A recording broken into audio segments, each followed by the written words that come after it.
बिस्मिल्लाहिर्रहमानिर्रहीम। मैं हूं हसन रज़ा बुखारी एडवोकेट और आप देख रहे हैं एक्सपोज टाइम न्यूज़ की नशरियात। आज कराची प्रेस क्लब पर स्टूडेंट पेरेंट्स फेडरेशन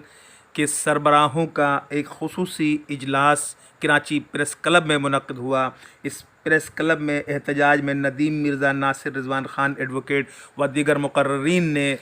ख़िताब करते हुए हुकूमत सिंध से मुतालबा किया कि no fees, no school, no fees, क्योंकि इस तरह से जो तमाम मामलात हो रहे हैं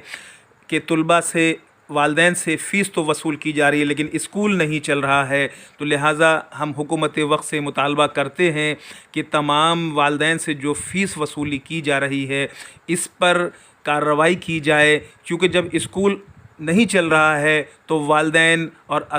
तलबा किस लिहाज से स्कूल वालों को फ़ीस दें। इस मौके पर नासिर रिजवान ख़ान एडवोकेट और मिर्ज़ा साहब ने ख़िताब किया, एहतजाज रिकॉर्ड करवाया कराची प्रेस क्लब पर, और उन्होंने हुकूमत सिंध से मुतालबा किया है कि वो इस हवाले से फ़ौरी तौर पर कोई एक्शन लें, इसलिए कि इस प्राइवेट स्कूल वाले जो हैं बुक्स और कॉपी की इशाअत करके लाखों रुपए कमाते हैं, जबकि यही किताबें और यही कॉपियाँ तमाम की तमाम मार्केटों में